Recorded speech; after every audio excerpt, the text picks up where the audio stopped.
Hi dears, welcome back to our classes. ഇന്ന് നമ്മൾ നോക്കാൻ പോകുന്നത് ഇംഗ്ലീഷിലെ കുറച്ച് ഇഡിയംസ് ആണ്.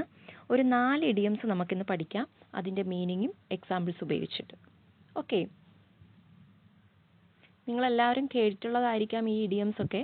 എങ്കിലും ഇത് നമ്മൾ ആപ്ലിക്കേഷൻ ലെവലിൽ ഇത് അപ്ലൈ ചെയ്യുമ്പോഴത്തേക്ക് നമുക്ക് തെറ്റിപ്പോകാനുള്ള ചാൻസ് കൂടുതലാണ്. അതുകൊണ്ട് ഈ ഒരു വീഡിയോ തീരുന്നതിന് മുന്നേ തന്നെ ഈ ഒരു 4 ഇഡിയംസും നിങ്ങൾ പഠിച്ചു വയ്ക്കുക. ഒന്നാമത് a hot potato, 2 a penny for your thought, 3 action speak louder than words, 4 add insult to injury. Okay, ഇതിൻ്റെ ഓരോന്നിൻ്റെയും മീനിങ്ങും എക്സാമ്പിൾസും നമുക്ക് നോക്കാം. ഫസ്റ്റ് നമുക്ക് a hot potato and a penny for your thought നോക്കാം. എ ഹോട്ട് പൊട്ടറ്റോ, അതിൻ്റെ meaning ഇതാണ്: something that is difficult or dangerous to deal with. എന്തെങ്കിലും ഒരു കാര്യം നമുക്ക് വളരെ ഡിഫിക്കൽട്ടായിട്ട് തോന്നുന്നു, അതല്ലെങ്കിൽ ഡേഞ്ചറസ് ആയിട്ട് ഫീൽ ചെയ്യുന്നു. അപ്പം അത്തരം സിറ്റുവേഷനിൽ നമ്മൾ ഉപയോഗിക്കുന്ന ഒരു ഇഡിയമാണ് എ ഹോട്ട് പൊട്ടറ്റോ. എക്സാമ്പിൾ നോക്കിക്കേ, terrorism is a political hot potato in Afghanistan. അഫ്ഗാനിസ്ഥാനിലുള്ള ഒരു പൊളിറ്റിക്കൽ ഹോട്ട് പൊട്ടറ്റോയാണ് ടെററിസം എന്ന് പറയുന്നത്. ഇവിടെ ഹോട്ട് പൊട്ടറ്റോയുടെ മീനിങ് എന്താണ്? Difficult or dangerous to deal with. Okay, അപ്പോൾ ഡിഫിക്കൽട്ട് ഓർ ഡേഞ്ചറസിന് നമുക്ക് എന്ത് ഉപയോഗിക്കാം? എ ഹോട്ട് പൊട്ടറ്റോ യൂസ് ചെയ്യാം. ഇനി രണ്ടാമത്തതാണ് a penny for your thoughts.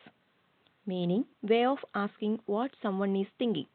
ഒരാൾ എന്തൊക്കെയോ കാര്യങ്ങൾ ചിന്തിച്ചുകൊണ്ടിരിക്കുന്നു, അപ്പോൾ അയാളോട് നമ്മൾ ചോദിക്കുകയാണ്, നിങ്ങൾ എന്താണ് ചിന്തിക്കുന്നതെന്ന്. അതിന് വേണ്ടിയിട്ട് നമുക്ക് ഈ ഒരു ഇഡിയം യൂസ് ചെയ്യാം, a penny for your thoughts. Example, after several minutes of silence he finally looked at her and said. ഒരു നിശബ്ദതയ്ക്ക് ശേഷം അവൻ അവളോട് പറഞ്ഞു, a penny for your thoughts Lily. Lily, a penny for your thoughts എന്ന് പറഞ്ഞാൽ എന്താണ്? ലില്ലി, നീ എന്താണ് ചിന്തിച്ചുകൊണ്ടിരിക്കുന്നത്? അപ്പോൾ ആ ഒരു വേ ഓഫ് ടോക്കിങ്ങിനെയാണ് a penny for your thoughts എന്ന് പറയുന്നത്. ഓക്കെ, രണ്ടും മനസ്സിലായെന്ന് വിശ്വസിക്കുന്നു. അടുത്തതിലേക്ക് പോവാം. മൂന്നാമത്തതാണ് action speak louder than words. നമ്മൾ പറയത്തില്ലേ, ഇതിൻ്റെ ഡയറക്റ്റ് മീനിങ് എങ്ങനെയാണ്? വേർഡ്സിനെക്കാളും ആക്ഷനാണ് സംസാരിക്കുന്നതെന്നാണ് ഇതിൻ്റെ meaning.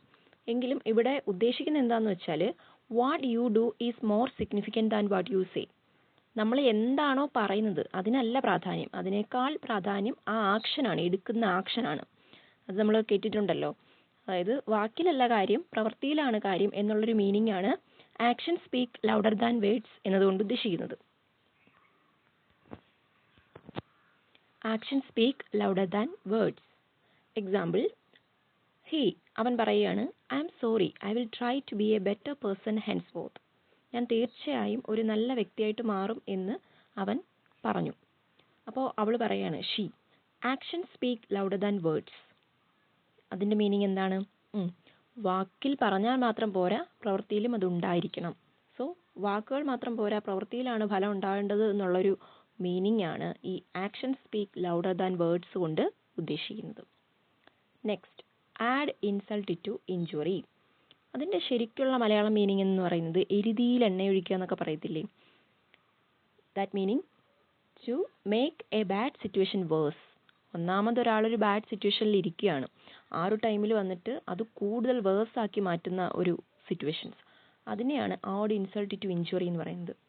Example, their basement was flooded and then to add insult to injury a pipe burst in the kitchen.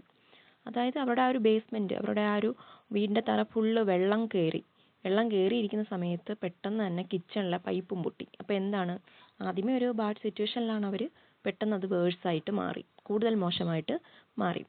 വേറെയും കുറേ എക്സാമ്പിൾസ് നമുക്ക് എടുക്കാൻ പറ്റുന്നതാണ്.